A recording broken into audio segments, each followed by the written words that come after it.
সূরার মধ্যে আল্লাহ পাক রব্বুল আলামিন নিয়ামতগুলি বারবার পুনরাবৃত্তি করে মানুষকে বুঝিয়েছেন আর বলেছেন ফাবি আইয়ি আলাই রাব্বিকুমা তুকাযযিবান।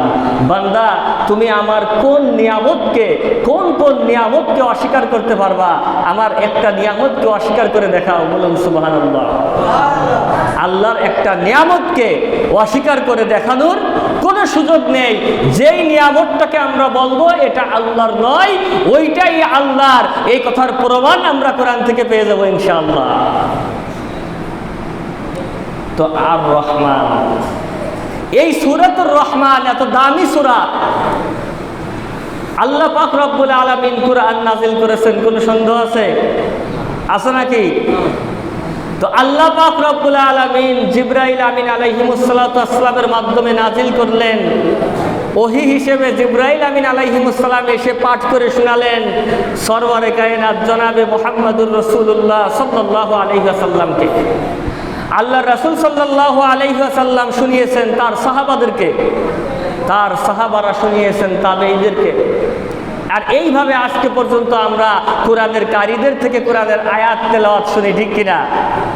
কিন্তু সূরাতুর রহমান এমন একটা সূরা যেটা আল্লাহ পাক রব্বুল আলামিন জান্নাতি বান্দাদেরকে নিজে মুখে তেলাওয়াত করে শোনাবেন। বলুন সুবহানাল্লাহ।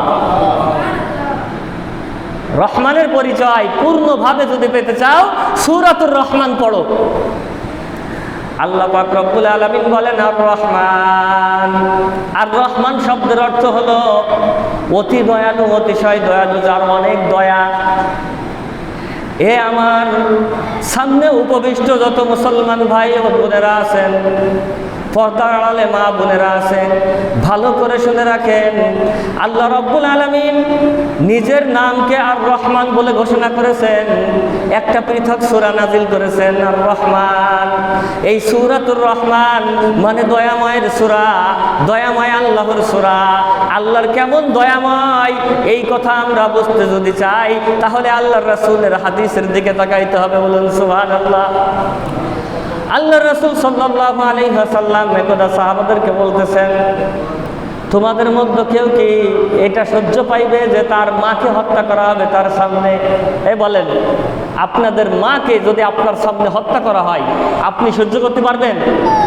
সম্ভব? সম্ভব? একজন মা তার সন্তানকে যত ভালো না বাসে, আল্লাহ রাব্বুল আলামিন তার চাইতেও কোটি কোটি গুণ বেশি আল্লাহর বান্দাদেরকে ভালোবাসেন। বলুন সুবহানাল্লাহ। দলিল কি দলিল লাগবে না? আল্লাহ পাক রব্বুল আলামিন মায়া সৃষ্টি করছেন এই রহমান। এই রহমান আবার রেহেম, আবার দয়া সৃষ্টি করছেন, ইনি মায়া সৃষ্টি করছেন। তো নিজের এই সমস্ত মায়াকে তিনি 100 ভাগ করলেন। কয় ভাগ? 100 ভাগ করছেন। আমরা যে মায়ার কারণে একটা মানুষ, একটা মহিলা তার বাচ্চাকে যখন আপনি ছিনিয়ে নিতে যাবেন তার বুক থেকে, তার সর্বোচ্চ বিসর্জন দিয়ে হলো সেই সন্তানকে সে রক্ষা করে, ঠিক কিনা? আরে আশরাফুল মাখলুকাত মানুষ বাদ দিলাম, একটা মুরগির বাচ্চা একটা মুরগির কোল থেকে যদি চিলে বা কাকে তার বাচ্চাকে নিয়ে চলে যেতে যায়, তখন ওই মুরগি ওই চিলের সাথে সাথে উড়তে উড়তে নারকেল গাছের মাথায় চলে যায়, ঠিক কিনা?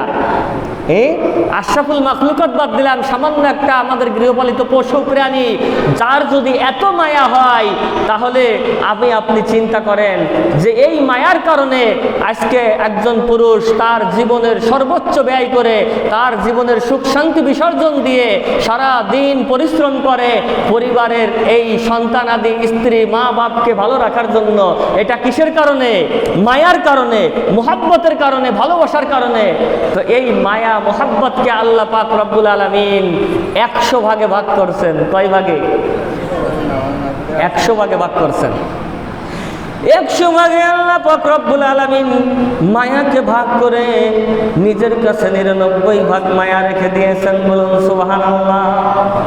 কত ভাগ মায়া? 99 ভাগ মায়া আল্লাহ রাব্বুল আলামিন নিজের কাছে রেখে দিয়েছেন। এজন্য আল্লাহ পাক রব্বুল আলামিন বলেন, আমি 99 ভাগ দয়ার মাওলা, আমার নামকে আমি 99টা ভাগে ভাগ করে দিয়েছি। বলুন সুবহানাল্লাহ। আবু হুরায়রা রাদিয়াল্লাহু তাআলা আনহু থেকে বর্ণিত হাদিস, আবু হুরায়রা রাদিয়াল্লাহু তাআলা আনহু বলেন, ইন্না লিল্লাহি 99 ইসমা, নিশ্চয়ই আল্লাহ পাক রব্বুল আলামিনের 99টি নাম রয়েছে। মান আহসাহা দাখালাল জান্নাহ, যে ব্যক্তি এই 99টা নামকে মুখস্থ করবে, হেফাজত করবে, আল্লাহ পাক রব্বুল আলামিন তাকে জান্নাতে প্রবেশ করাইবেন। বলুন সুবহানাল্লাহ। এক একটা নামের সাথে এক এক ভাগ মায়া রয়েছে, আর এক ভাগ মায়া সমস্ত সৃষ্টিকুলের পরে আল্লাহ পাক রব্বুল আলামিন দান করেছেন। তাহলে আমি আপনি একটু চিন্তা করি, আমরা বলি দেখি মাখলুক কত জানেন আপনারা? এই পৃথিবীতে আল্লাহর সৃষ্টি মাখলুক কত জানেন?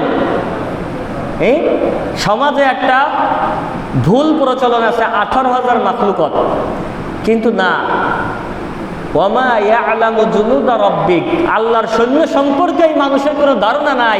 আর সৃষ্টি তো অনেক দূরের কথা, আল্লাহর সৃষ্টি কত এটা আল্লাহই ভালো জানেন। এখানে আমাদের ঈমান হলো আল্লাহর সৃষ্টি আল্লাহই ভালো জানেন, কিন্তু আমরা দু চোখে যা কিছু দেখি আর না দেখি তিনার সবই মাখলুক। বলুন সুবহানাল্লাহ।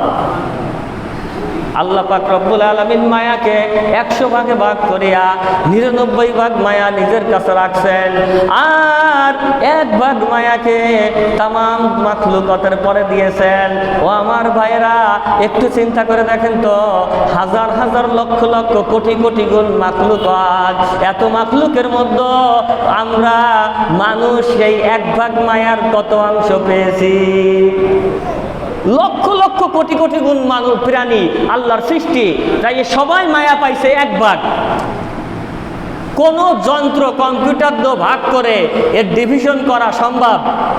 এই তো এত ছোট পরিমাণ মায়া পাওয়ার পরে যদি আমরা এটা সহ্য করতে না পারি যে আমার মাকে আমার সামনে হত্যা করা